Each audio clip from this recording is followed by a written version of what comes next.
But we shall see, who gets the last laugh of the final spot here. Briarthorn versus Empanizado is coming up next, and two players who still have, some questions to answer, which is like, are there lineups or their choices or some of the lines that they're taking, can they really back them up and find a way to hone them in and refine them further to get a top 4 spot? Because Briarthorn, a newcomer to the GM's program, really fun to see like newcomers come in, but like you got to be able to make a bigger splash and kind of make it a top 8 and then nothing else. So I'm looking to see if he can kind of follow Empanizado's footsteps, where the first time he appeared in a Swiss tournament, he ended up winning it, and it's still possible for either of these players. Yeah, still, it's going to be a tough road ahead of them. They still have a couple matches to win, and in order to make it to that top 4, and then still a little bit more work from there going into tomorrow. But one of these players is going to have another chance, and I'm still, both of their series left a lot to be desired, and so I'm still looking for those shining moments from Empanizado and Briarthorn to really impress me. I'm waiting for that this series. All right, well, here's to take a look at Briarthorn's lineup. Aggro Rogue, which we just saw Monsanto play, Survival Druid, and Zoo Warlock. So overall, kind of a mix of mid-range and aggressive decks. Having 3 different shades. One that's like hyper-aggressive, like low curve, Akama being like one of the most expensive cards in the deck. Zoo Warlock, which kind of has smooth power level curve, and then just Survival Druid, which is like kind of just a straight-up mid-range deck that has a lot of powerful ramp options, and then topping out at Ysera Unleashed. And so we'll see if Briarthorn's, proactive lineup can go well against Empanizado, who has kind of a mixture of reactive and proactive decks. Got Highlander Priest, which is the most reactive, Malagos Druid, which is a little bit in between, and then Soul Demon Hunter, which is generally a proactive deck, although he has a reactive version of it. So it's kind of like a hybridized, like mid-range / controlling lineup. Yeah, and not surprised to see Warrior Man coming out from both players. Warrior Band coming out from both players. Briarthorn is running the Priestless lineup, which is rare. So it was a Warriorless lineup, I guess, but the Priestless lineup, with how powerful I feel a Priest has been and how consistently high of a win rate it's had, hard for me to believe not bringing Priest. But, I mean, Briarthorn has some opportunities here. He's got a couple of aggressive decks against 3 decks, or 2 decks from Empanizado that do suffer from early aggression, like Malagos Druid and the Soul Demon Hunter. So maybe his Zoo Warlock and his Rogue have the potential to get a couple wins in the series. And Empanizado going to open with Malagos Druid, which I believe he did in the last series as well. He showed some moments of brilliance, but then he also faltered, I think, in a key moment, which still looked likely to win the game, but ultimately didn't because of some maybe slightly fortunate outcomes from his opponent. But you kind of have to take those opportunities where you can and give yourself those little extra percentage points, especially when you're playing at this high of a level. And he did not do that, I feel, and it might have cost him a game. Yeah, I agree with that. I think that there's like some good ideas happening right here, but I also feel like it's there's been corners that can be tighter, and I don't think they necessarily made the impact as in like he lost a series because of that. But that Druid game, for example, where he could have played that Malagos on Empanizado's side, that is a different series altogether if he's able to get that win and fortunate enough. I kind of understand that there's a lot of risk involved, and there's definitely a lot of equations going through players' heads, but you got to be able to take some of those plays, because I think if you're used to playing against, and this is no disrespect, because I actually do believe that a big portion of the Masters Tour players can actually compete at the Grandmaster level. But at the same time, you have to understand you're playing against different fields of players now. You can't just approach GM the same way you approach a Masters Tour, because it's a smaller field. The level of play is, on average, theoretically higher, right? Although I'm sure people will argue and meme nonstop about specific individuals. So your preparation has to be different. It can't just be the same exact way. And so, I am curious about their preparation methods. We haven't really got a chance. For example, I didn't get a chance to sit down and talk to Briarthorn, but I am curious about that kind of methodology, because They got to do something different in order to change it up, because you keep doing the same thing. I feel like that's generally a losing strategy. But now, of course, that's a little bit too late for now because we already set our lineups and whatnot. But going into week 2 and then finally week 3, if one of these players is going to get eliminated, what is their strategy going to be going into the following week where we're playing specialist tournament, and if they can find the edge there? In the meantime, I guess we'll only focus on that once we get to that point. The bans are in, both warriors are gone, and we're about to start this 4th best of 5 here. As we're moving to the second half of the day, TJ, we're going to find out who gets eliminated. Protect the wild. Yeah, just to go add one more thing onto your point about GM being a different level. I recommend to anybody out there curious about thoughts from a newcomer. No Hands Gamer made a tweet longer earlier this week, or actually yesterday, saying that he's disappointed in his performance, and also that he needs to kind of step it up and take it to the next level, turn his streams into more of him learning as opposed to him trying to interact with chat as much as possible, because he doesn't feel he's learning enough. And that's coming from a player who performed the best, or one of the best players in Masters Tours across the last, however many. A player that won a tournament recently with WSOE, and also a player that consistently is in top 20 legend. That guy, with all those accomplishments, is saying that he feels like GM, he's not at the level he should be for Grandmasters. So it takes a different level, and I guess that's all I'll say. If you want to read more, again, No Hands Gamer's Twitter, it's just at No Hands Gamer. You can go read it. In the shadows. Yeah, and I think it's a really good summary of that point. So, as we get into this game here, and we're watching Briarthorn start off with a pretty aggressive start here with the Skyvateer and the Spy Mistress. That double Cold Blood against the Druid with only one form of removal in the form of the Bog Beam. It could potentially be really powerful, but at the same time, Briarthorn doesn't have the activators for Cold Blood in his hand. So many options.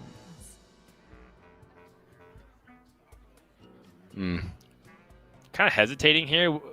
What are we thinking about? Are we thinking about daggering? Are we thinking about just Cold Blood onto a 3-1 and force Druid to trade into it? Yeah, there is the argument of just putting Cold Blood on the 3-1, pushing 5, because normally against most Druids, they would have to hero power it. But Empanizado is playing Malagos Druid, so he has Moonfires. And so if you put a 2 damage Cold Blood onto a 3-1, just gets Moonfired, and you do nothing else development-wise, you've stopped a lot of your pressure. Whereas now Briarthorn has the upside of, by playing the Stealth Minion, drawing a 1-mana spell, or 1-mana minion or spell that isn't Secret Passage, and playing Cold Blood to really push the issue. So while he did think about it, I think he arrived at the pretty obvious best conclusion. Yeah, it makes sense to me, given the context clues. And I think that, oh my gosh, picked up a 1-drop that's huge. Now he can actually Cold Blood and immediately pressure Empanizado and force him to show that he can remove it, which he does, the Bog Beam. But had Briarthorn not hit that, he would have been struggling to get his deck going. Yeah. Well, yes, he can Bog Beam it, but maybe you take the 5 damage one more time and Wild Growth, Overgrowth next turn, then you can Bog Beam from 0 mana? I mean, that's greedy, but that is greed. He's delaying his ramp. Yeah, I think that, no, that's too greedy. You got to Bog Beam. Because he can still Wild Growth next turn, and then he'll be at 7 mana, which is enough to start doing things. Greed. Oh, Voracious Reader, Cold Blood. Oh my gosh.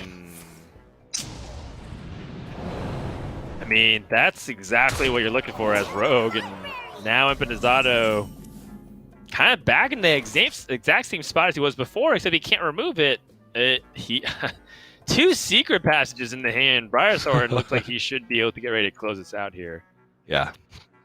He's got some gas. Whew. One thing we mentioned, though, because this deck was the T-Mobile deck spotlight, is Briarthorn's Secret Passage is not always the best. He does have a Janus Barav in his deck, which might make his Secret Passage a little bit more inconsistent, as well as a Kama, but he hasn't played it and it hasn't died, so he doesn't have a Kama Prime to ruin that. So yeah, play a 3-1 stealth and sap. Sorry, I was ignoring completely his opponent's board because he's playing an aggro deck, and just dagger up. Secret Passion can be safe for next turn. This is crucial to be able to push this 8 damage. Yeah, this is huge. Also gets a card. I like it, and I think that Empanizado is pretty much dead. He doesn't have too many things that he can do. He's got this teacher's pet, but he's dead on board if he doesn't get a taunt on the other side of it. And we know that Briarthorn has the Eviscerate.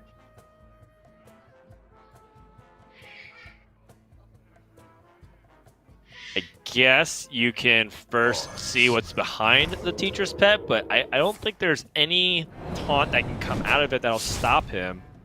Yeah. If it was Silverback Patriarch, he has 4 damage plus a 6. Sure, just Secret Passage. Why not, right? Lethal on board guaranteed. Who cares? Secret Passage. That's right. So Briarthorn gets the first win, 1-0. And Empanizado looks like he's now Ghost Druid is struggling a little bit. Briarthorn gets the win. Look at him, so excited to get another W in Grandmasters. His facial expression just doesn't feel like it's changed. He's just ready to go constantly. It makes me feel like there's some performance art happening with Briarthorn, which is him putting on display the kind of mental fortitude you need as a professional Hearthstone player. Yeah. I mean, he's a very creative guy, obviously, with his deck building choices, and just the couple of interactions I've had with him were very pleasant, and he just kind of thinks about things a little bit differently, which is seems pretty chill. Yeah, he's chill, but also likes to put his own stamp on things, and noted by the tech choices that he makes in his deck just being a little bit different than the rest of the crowd, and also just his name changes. Like, he doesn't care about, the people recognizing him for this name that he's had for so long and, racking up those performances. He just wants to have a name that he thinks represents himself better. And he's changed his name 3 times over his competitive career, or twice over his competitive career, 3 different names. All right. Well, that's a nice little lesson on Briarthorn, who is up 1-0 currently over his opponent. We're going to take a break, and when we come back, we're going to have the rest of the series between Briarthorn, who's looking to get his first opportunity to make a top 4, up against Empanizado. Stay tuned. We'll be right back. Hearthstone Grandmasters is brought to you by T-Mobile. Switch today and rank up to America's largest 5G network. T-Mobile.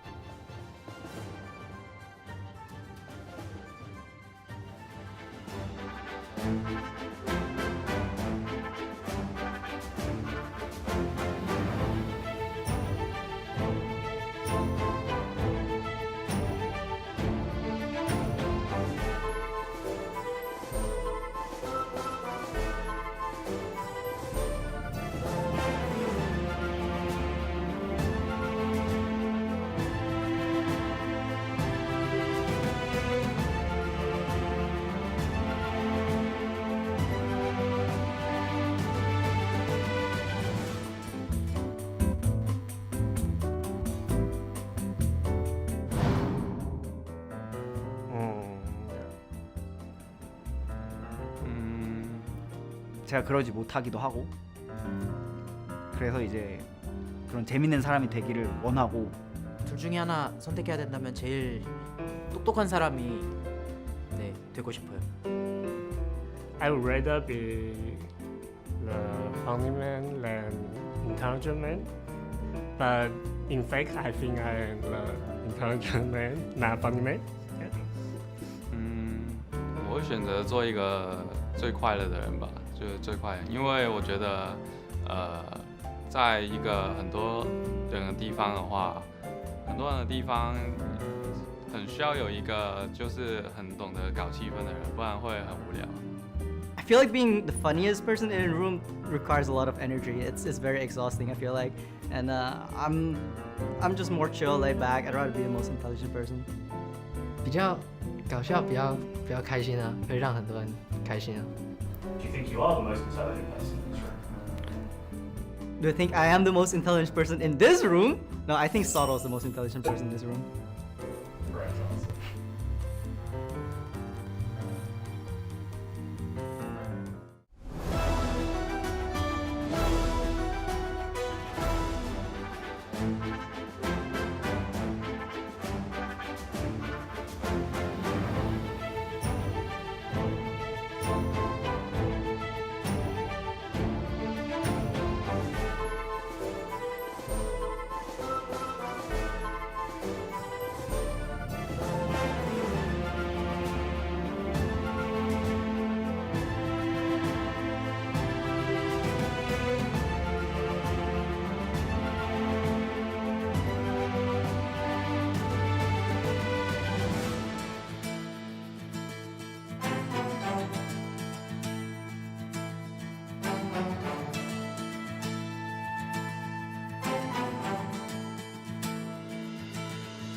Magic school of your legacy of glory shines. May they stand forevermore.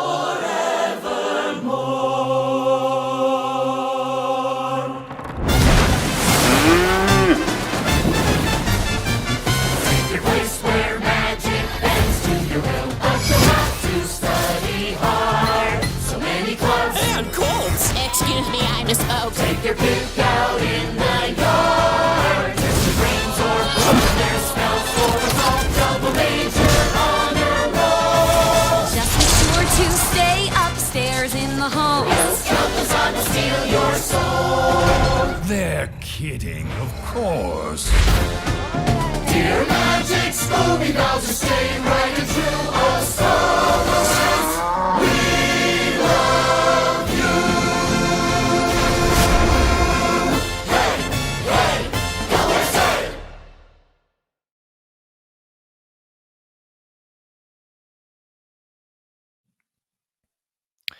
Welcome back, everyone, to Hearthstone Grandmasters for the Americas. Coming up next is Game 2 between Empanizado and Briarthorn, as Briarthorn was able to get that first win with the Aggro Rogue, and now it is up to Empanizado to be able to find a counter deck. I imagine that he feels pretty confident in his 2 decks remaining. Looks like he's going to go to Soul Demon Hunter. Ooh. Try to take down the Rogue. Do you like this deck against Rogue? It's hit or miss. You theoretically have tools to deal with stealth minions. You have AoE that's like the Shard Mystic, and with Blade Dance. You also have a potential insane amount of healing with Aldraki Warblades. But like you have to draw that side of your deck. And if you don't, you just get run over. You can't race most of the time, and you usually can't outpace anything that the Rogue does, because you're not really playing too many early game minions. So Shard Mystic, that's one step. Looking for Aldraki Warblades, and then those big bursts of damage. Because once you get those tools, then you can start to initiate a race, because you have Shard Mystic to go to clear off everything that they could play, and then you have Aldraki Warblades to heal up the possibility of direct damage. But like I said, it's very feast or famine. Either you kill them and you like end the game at 30 life because you quadruple twin sliced your Aldraki Warblades and removed everything they played early on in the game, or you just don't draw those things and you're stuck trying to attack into minions and not have a good time. And Empanizado also has a lot of he has the spectral sights, which makes sense in theory, but you usually don't have enough time to play those, and this is one of those times where I just say, just cycle it. 1 damage means next to nothing. Just get it out of the way. Yeah, I'm inclined to agree. I think that you generally want to try and maximize value, but sometimes in this matchup or just in matchups that are really fast, you can't really wait for that to get the optimal amount of value, and that's kind of always the risk and reward dynamic that I think a lot of intermediate players are trying to find ways to level up their play. It's constantly evaluate the relative power of a card at a given state of the game, as opposed to their universal value. So instead of always trying to think like I need to get maximum damage with this or maximum card draw, just think about like, is the card draw that I need here or the damage that I can get immediately enough to help me win the game? And I think that's definitely something that a lot of players do when they're trying to look to level up their game. Yeah. Now, speaking of which, this rogue deck is looking very slow to start things off, and this is definitely one of the challenges of having things like Cold Blood and Sab, which are more situational cards that are super good. And so how does Briarthorn pull himself out now that he's not having Spy Missions on 1, a synergy card on 2, and like a powerful card on 3? He assembles burst damage. That's right. OTK deck. Yeah, OTK deck, which, I mean, I don't think a true OTK is possible unless you stick a bunch of stealth minions, which is not reliable against this deck because it has Blade Dance and Shard Shatter Mystic. Interestingly enough, the Akama is right out of range of Shard Shatter Mystic. And Akama Prime actually could be reasonable against this deck in particular. But with Eldrazi Warblades in hand, Shard Shatter Mystic plus Magtheridon, it's still, I feel like it's still going to be tough for Empanizado because he just doesn't have the raw damage yet. And needs still a significant amount of time before that's going to happen. Needs to find Skull and some decent tools alongside the Skull to be able to really start pushing those. Like the Eldrazi Warblades equipped with the Lapidary, that's where you start getting those insane amounts of burst healing. Whoa! All right, so this. Do you like this play? I think this actually makes sense given that he really wants to present threats, and it's not likely that Briarthorn has cards like Sap, but it's possible given how slow he's played. Well, so the reason why I'm kind of on the fence about it is just because you give your opponent 3 extra damage. You give them the 1/3s that they can then use to attack. Yes, you're cleaning it up next turn, but True. Briarthorn, the first card he played was Akama. What does that tell you about his hand? Slow.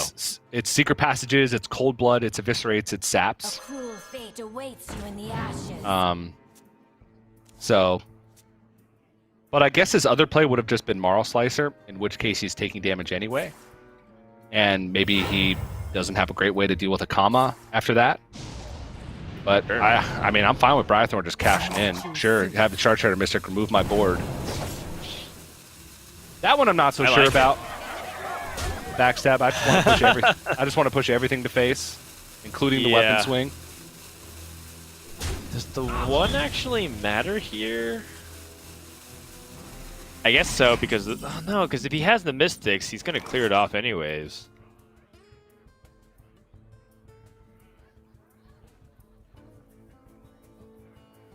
Well, either way, Empanizado has the Shard Shatter Mystic ready to go. He can also, I guess with only 2 mana remaining, it's pretty much just Consume Magic, and if he wants to Consume Magic the Akamas to make sure it doesn't get shuffled in. And I think that's the only decision really to make here. Yeah. He definitely can't get away with being too greedy here and playing like Eldrazi Warblades and hope for something else better. Impatient. Empanizado is going to get blown out of this game completely by a Sap. Yes, although I think Magtheridon is more like Sap takes 2 of their 5 mana crystals, so it's not like they can redevelop meaningfully right back. I actually think it's kind of fine. The more I think about this Magtheridon play, it's more of a deterrent for Briarthorn, so he can't develop super heavily. That's fair. Balance makes sense because if Akama Prime was drawn, Empanizado just doesn't have a way to deal with it. And yeah, I guess it's fine next turn because he's setting this up now. The Sap comes out. He likely has a very light turn to be able to develop Eldrazi Warblades. And then can start initiating the race potential of the matchup. In the shadows. Because he will likely heal up the extra damage that he kind of gave Briarthorn by giving him the warders in the first place. Right. You have to read this one. I mean, this is kind of what we're talking about, though. He is struggling to figure out a way to meaningfully put on an offensive now that he had to spend a turn sapping the Magtheridon.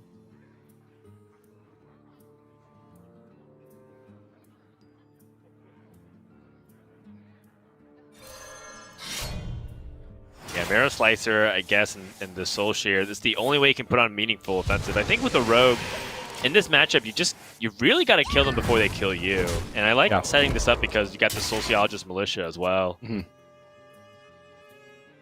The question is, can Briarthorn set up a 2-turn lethal to shut off the possibility of Sociologist? Right. Which actually is looking likely. Yeah? He's pushing This is 9 a ton of damage this coming his turn. It way. has Sousy, Deckhand, Eviscerate, and Secret Passage to maybe find that extra burst damage. Right. I mean, this is hard to deal with. The Sociologist doesn't feel very safe, but at the same time, you got to do it, right? Because you got to clear off the board. You can't just leave these things on. Yeah. You're asking to get punished. Yeah. So Briarthorn has a decent amount of lethal outs here. He needs 3 damage. Right. And there it is. Yeah, wow. This deck is silly with some of its output of damage, and yet even more to go. Empanizado's like, oh my gosh. I mean, You know what I like doing? I like attack with my dagger and then re-daggering and getting the Southsea deckhand. That's just optimal. To give it charge twice. yeah. Gain number 2 over the Briarthorn. Was that a smirk? Was it a slight smirk? I think it might have been. A I think ray that of was- emotion. Yeah. But then he realized, wait. No He smirk. almost cracked. That's right. He almost cracked. And see. So, I mean, it felt like Empanizado did play he just played a clean game. Like he spent his mana. He developed. He pushed damage. He set up for a big power turn with Sociologist. But I feel like against that aggressive of a rogue, you kind of have to go against the grain a little bit and play a little bit inefficient in order to just make sure that you're taking as little damage as possible. Right. Because he had the Aldraki Warblades, he had the Lapidary in hand, he had that big burst of heal. So, keeping your early game in check and making sure you don't take too much unnecessary damage at every point of the game, then you roll into those big power turns once you've stabilized. And taking the extra damage by playing Magtheridon, equipping Marrow Slicer to juice up the Sociologist instead of playing the Aldraki Warblades, try and get out. I definitely understand the reasoning behind it because he was thinking, okay, if I survive 1 turn, then I can get it. But I mean, there's so many cards in the deck that deal damage that that can sometimes be a little tough. But I can't fault him for it. And maybe clearing off every minion, playing Sociologist.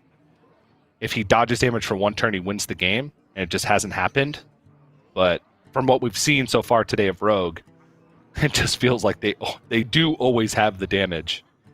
Yeah, I know. They're so consistent at outputting damage all the time, and it feels like you can set up defenses, but unless you have, I don't know, Armor Smith that has taunt or something, you're not really going to be able, or at least these giant risk skipper turns, doesn't feel like you have the ability to survive them. At least based off what's the current meta game, right? If everyone knew Rogue was the deck to build around or to target, then they had a much easier time. But that's why this little pocket meta that we developed by having a last year standing tournament, that's where some decks like Rogue can really try and take advantage of people who aren't expecting it, which is why I love it for this week. Briarthorn off to a pretty good start. This is a much better hand than it was the previous game, and if that was any indication, he's off to a very nice start to this potential last game to sweep Empanizado. Yeah, that would be a pretty insane sweep, to be honest. Yeah. But Empanizado does have some tools. He's got Renew that can find him some AoE. He's got Mindrender Lucia, though it's still a ways off to try and maybe dump some burn that Briarthorn might be holding. But the pressing matter at hand is he just can't kill the minions that are in front of him, and they're going to keep having that recurring damage. Right. And that's just a hero power pass. Feels so bad as Priest, but you gotta be comfortable when you're playing this deck, and you've anticipated so many moments like this where you can't do much. Greyheart Sage drawing 2 cards. And, you know, still no AoE pickup here for Empanizado with a Disciple of Galakron. My blood be born again. That certainly Maybe doesn't the help. Renew? A Holy Ripple? A Holy Ripple, okay. Okay. I mean, it's something. There's a lot of 1 health minions in Rogue specifically, so you could have an opportunity to use that effectively. Just maybe to disarm your opponent.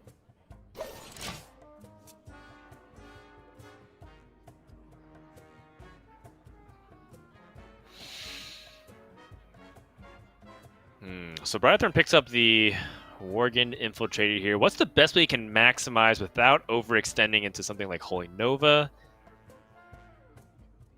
He did also see the Renew, so like he has to account for a range of AoE. I think it's pretty much just 2 damage AoE, so as long as the Greyheart Stage is okay. Yeah. Which makes me think that maybe Briarthorn goes a little bit slower, like plays Skyvateer, Hero Powers, and trades, yeah. Takes it just a little bit slower, not to overextend. Oh. Says, I'm playing an aggro deck. If you got it, you got it. And, well, he's got it. Holy Nova is pretty strong here.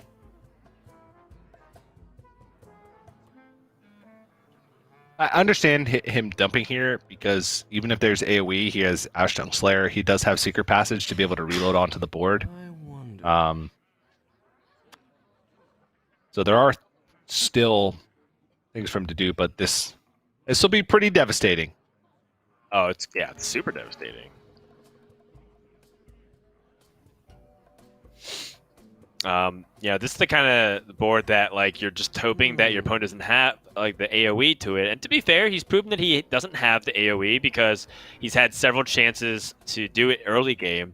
He's chosen not to, so he's kind of banking on the fact that his opponent had to have gotten lucky to draw it off of a Renew, and turns out he has it, and sometimes that happens.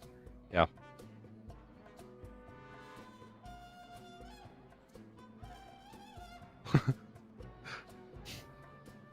I wonder if Mindrender Lucia is playing into his thought process at all. Like if he's trying to dump cards to make it less impactful. If Empanizado were to play Mindrender. Because there is, you're not incentivized to just hold on to a bunch of cards, because then Mindrender, as the game progresses, will just kind of beat you up. Right, exactly. That's a good question for sure, and I think that like it's definitely on Briarthorn's mind. Mindrender Lucia is such an impactful swing against aggro decks, especially if he just plays it and dumps his hand. Yeah. At the same time, he has to be careful not to like create a scenario where he might create a board he can't answer because he is struggling with AoE. So if he just like swaps hand and Secret Passage, and then Briarthorn just plays like Temple Enforcer, how do you deal with that? I guess you like time rip it back. It's not great. Oh my! It's a Holy Smite. That helps. That helps a lot. That's huge. Nothing else really helps. This hand not looking like a great versus stealth row can, but Nope. you know he's just trying to kind of stem the bleeding, and Apotheosis pickup, kind of at any point would be pretty massive. Agreed. Apotheosis does feel better to play against specifically this kind of deck. Yeah, I'm not optimistic.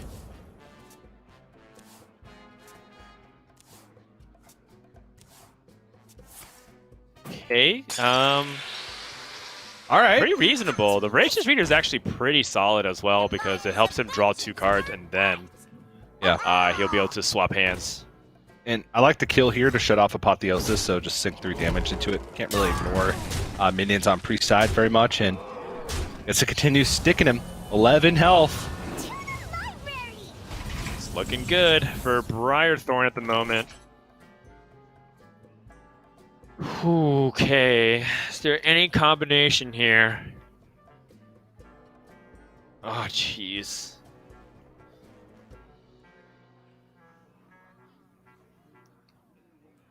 TJ Aggro might be back.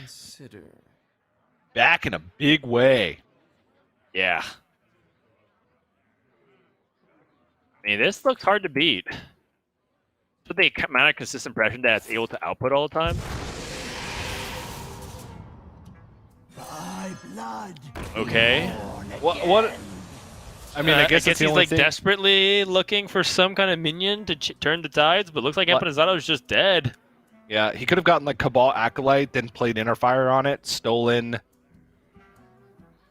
anything, Like a and then maybe Voracious survived. Eater. Yeah, That's it. Whoa, what a brutal series. Oh man. 3-0 for Briarthorn. His first win on camera in Hearthstone Grandmasters. What a roller coaster for Briarthorn. Looks like okay, there it is. There it is. You know, we have these cameras to kind of to dial in, right? Because part of what is the charm of Hearthstone broadcast is be able to look at players and maybe like infer their emotions and go to see what's happening in their head. Like, okay, like I see Language Hacker reacting. You can kind of get a sense of how he feels about those plays or those situations, seeing the reactions of it. With Briarthorn, it's hard for me to read anything that's going on, and I'm seeing what's happening, and I see both hands.